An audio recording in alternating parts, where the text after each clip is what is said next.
उत्तर प्रदेश की बाकी बची सीटों के लिए आज बीजेपी की कोर ग्रुप कमेटी की बैठक होने जा रही है। दिल्ली में ये बैठक होने जा रही है और अनुप्रिया पटेल के साथ भी बैठक हो सकती है। दोनों दलों के साथ गठबंधन की बात पर, सीट शेयरिंग पर भी बात होगी। संजय निषाद ने ऐलान किया है कि उनकी पार्टी 15 सीटों पर चुनाव लड़ेगी और निषाद पार्टी के अध्यक्ष संजय निषाद आज दिल्ली आ रहे हैं, जहां उनकी केंद्रीय गृह मंत्री अमित शाह और बीजेपी के प्रदेश चुनाव प्रभारी धर्मेंद्र प्रधान से मुलाकात होगी और गठबंधन पर भी मुहर लगेगी।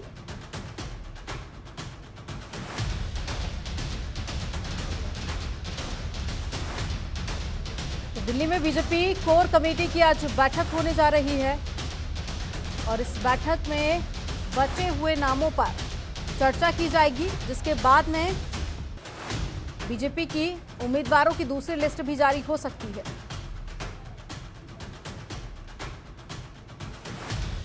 तो बाकी बचे उम्मीदवारों के नाम पर आज मंथन होगा और शनिवार को बीजेपी ने अपनी पहली लिस्ट जारी की थी, जिसके बाद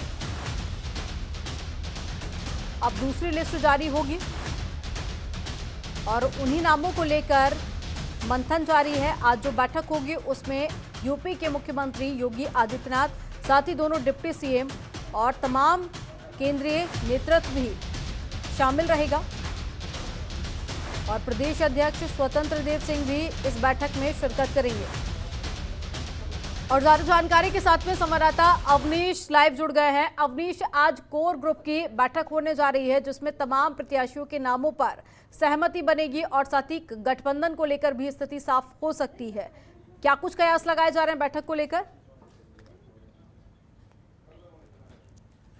जी बिल्कुल, देखिए आज 11 बजे से ये बैठक की शुरुआत की जाएगी और भाजपा कोर कमेटी की ये बैठक है जिसमें गृह मंत्री अमित शाह, उत्तर प्रदेश के चुनाव प्रभारी धर्मेंद्र प्रधान, उत्तर प्रदेश के प्रदेश अध्यक्ष स्वतंत्र देव सिंह, संगठन महामंत्री सुनील बंसल होंगे, मुख्यमंत्री योगी आदित्यनाथ मौजूद होंगे, केशव प्रसाद मौर्य होंगे, डॉक्टर दिनेश शर्मा होंगे। तो इनकी मौजूदगी में जो तीसरे, चौथे और पांचवें चरण के जितने भी उम्मीदवार हैं उन उम्मीदवारों के नामों पर मंथन किया जाएगा। और खासतौर पर अगर देखा जाए तो जो तीसरा, चौथा और पांचवा का चरण है वह अवध और बुंदेलखंड और कानपुर क्षेत्र से आता है। तो ऐसे में वहाँ कई संभावित जो प्रत्याशी हैं उनका टिकट कट सकता है। तो साफ है कि जो सिटिंग विधायक हैं उसमें 20 से 25% ऐसे विधायक हैं जिनका टिकट कटने की संभावना है। उसी नामों पर आज मंथन होना है और यह मंथन 2 दिन तक चलेगा। 2 दिन की बैठक के बाद केंद्रीय चुनाव समिति इस दूसरी सूची को जारी करेगी। लेकिन साफ है कि जो क्षेत्रीय और जातिगत संतुलन है उसको बनाए रखना होगा और साफ है कि जो 75 साल से ज्यादा उम्र के विधायक हैं उन विधायकों का टिकट कटेगा, क्योंकि 75 साल से उम्र के ज्यादा विधायकों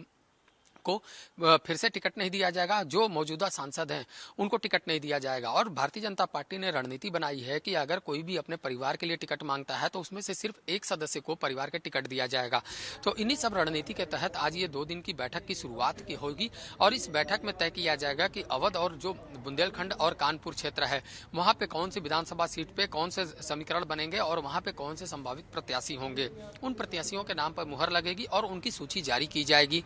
क्योंकि लगातार अगर बात करें तो जो पहला चरण है और दूसरा चरण उसमें भी ओबीसी को सबसे ज्यादा सीटें दी गई थी। उसके बाद जो एसटी हैं, एससी हैं उनको दी गई थी, सामान्य को दी गई थी। तो पूरा एक जो संतुलन है उसको बनाकर रखा गया था और साफ तौर पे चुनाव प्रभारी धर्मेंद्र प्रधान ने अपने प्रेस वार्ता में कहा था कि किसी भी प्रकार का जो है संतुलन बना के रखा जाएगा।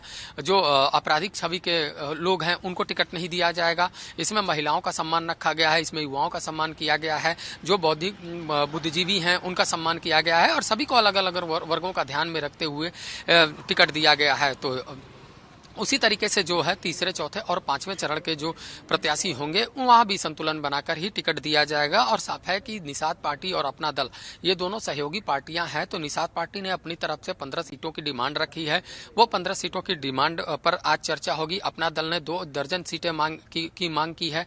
तो स्वाभाविक सी बात है कि उनको कितनी सीटें देनी है, उनकी रणनीति कहाँ पे बनती है, उसी तरीके से पूरा जो है प्रस्ताव रखा जाएगा। उसके बाद सीटों का बंटवारा किया जाएगा। तो केंद्रीय नेतृत्व भी मौजूद होगा, भारतीय जनता पार्टी की कोर कमेटी भी मौजूद होगी। उनकी मौजूदगी में तय किया जाएगा कि आखिर किस विधानसभा सीट पे कौन सी पार्टी चुनाव लड़ेगी। निषाद पार्टी के लिए अलग सीट दी जाएगी, अपना दल के लिए अलग सीट दी जाएगी और भारतीय जनता पार्टी अपने सिंबल पे अलग प्रत्याशियों का चयन कर चुकी होगी।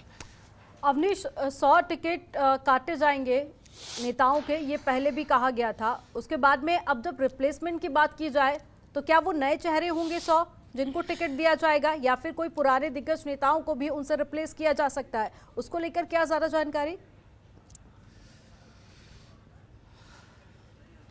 जी बिल्कुल, देखिए जिनका टिकट कटना है उनके टिकट के वहाँ उस मौजूदा सीट पर नए चेहरों को जगह दी जाएगी, लेकिन नए चेहरे कौन से होंगे ये जो है वहाँ की कमेटी तय करेगी और उसी कमेटी ने उनका नाम भेजा हुआ है। तो 3-3 नाम का पैनल केंद्रीय चुनाव समिति को भेजा गया है। भाजपा कोर कमेटी ने उन जो नाम है उस पर मंथन किया है और उन्हीं 3 नामों में से एक नाम तय किया जाएगा। तो जिसका टिकट कटना है उसका नाम पहले ही तय हो चुका है। अब वहाँ पे भारतीय जनता पार्टी की तरफ से कोशिश है कि जो संभावित उम्मीदवार है वह कितना योग्य होता है और वहां का जो जातिगत संतुलन है उसको कितना साथ देता है, क्षेत्रीय संतुलन जो है उसको कितना साथ देता है, उसी हिसाब से भारतीय जनता पार्टी अपने प्रत्याशी को मैदान में उतारेगी। तो अमूमन अगर बात करें तो साफ है कि जो तीसरे, चौथे और 5वें चरण के जहां चुनाव होने हैं वहां की जो लिस्ट तैयार हो रही है उसमें माना जा रहा है कि 20 से 25% ऐसे मौजूदा विधायक हैं जिनका टिकट कटना तय है और उनकी जगह पे नए उम्मीदवारों को जगह दी जाएगी। तो उसी तरीके से अगर बात करें तो अवध क्षेत्र के 82 विधानसभा क्षेत्र होते हैं। अगर बात करें कानपुर और बुंदेलखंड क्षेत्र के तो 54 विधानसभा सीटें होती हैं। तो इन विधानसभा सीटों पर तमाम जो विधायक हैं वो फिलहाल अपना टिकट बचाने में कामयाब होंगे, लेकिन 20% ऐसे विधायक होंगे जो टिकट नहीं बचा पाएंगे, उनकी जगह दूसरे उम्मीदवारों को लाया जाएगा और उसी को लेकर मंथन किया जा रहा है। क्योंकि लगातार मुख्यमंत्री योगी आदित्यनाथ और केंद्रीय नेतृत्व ने भी उत्तर प्रदेश में बैठकें की हैं। उत्तर प्रदेश में लगातार उन्होंने सभाएं की हैं और जनप्रतिनिधियों से वार्ता भी की है और लगातार भारतीय जनता पार्टी के संगठन ने अपनी तरफ से सर्वे करवाया था। उस सर्वे में क्या कुछ रिपोर्ट कार्ड है मौजूदा विधायक की, उस रिपोर्ट कार्ड को भी रखा गया है। तो मौजूदा विधायक नाराज न हो उनके रिपोर्ट कार्ड को भी रखा जाएगा। अगर उनका टिकट कटता है तो उनको संगठन में कोई न कोई जगह दी जाएगी। इस प्रकार की रणनीति बनाई जा रही है और जो मौजूदा सांसद होंगे उनको टिकट नहीं दिया जाएगा। तो कई फार्मूलों के साथ आज जो है भारतीय जनता पार्टी की अहम बैठक है और इस बैठक में तय किया जाएगा कि जो आने वाली रणनीति है वो किस तरीके की होगी और जो प्रत्याशियों की सूची होगी उस प्रत्याशियों की सूची में सबसे ज्यादा जगह किसको दी जाती है। अवनीश, टिकट कटने को लेकर पिछले दिनों हमने देखा कि उत्तर प्रदेश की राजनीति पूरे अपने चरम पर थी। कई सारे नेताओं ने इस दौरान हमने देखा इस्तीफा भी दिया है। तो अब जो पूरी स्थिति है वो प्रत्याशियों के नामों के सामने आने के बाद ही हो पाएगी क्लियर कि आखिर वो कौन से नेता हैं जिनके टिकट कटेंगे। तो दूसरी लिस्ट कब तक जारी हो सकती है और क्या लिस्ट जारी होने के बाद भी ऐसे कयास लगाए जा रहे हैं कि कुछ और भी नेता है जो पार्टी छोड़ सकते हैं?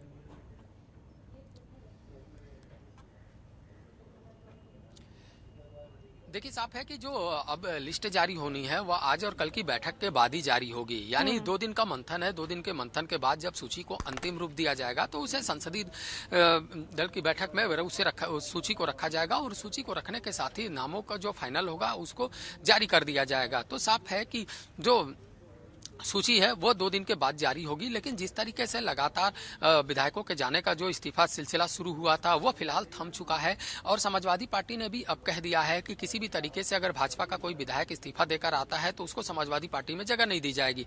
यानी वो टिकट की आस लेकर समाजवादी पार्टी न आए। तो पहले ही संकेत दिए जा चुके हैं और जिनको जिनको जाना था वो जा चुके हैं, क्योंकि लगातार संभावनाएं जताई जा रही थी कि स्वामी प्रसाद मौर्य, दारा सिंह चौहान, धर्म सिंह सैनी कभी भी मंत्रिमंडल से अपना इस्तीफा दे सकते हैं। और आचार संहिता के बाद ये पूरा माहौल देखने को मिला था जब उन्होंने अपना इस्तीफा दे दिया।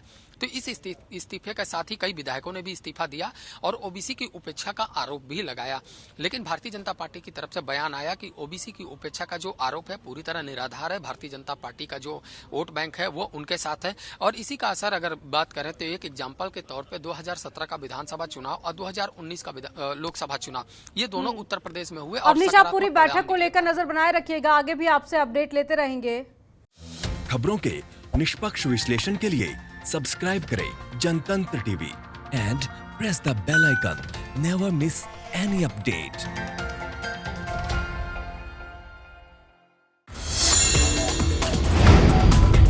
Download the Janatantra TV app, available on Google Play and App Store. Download it now.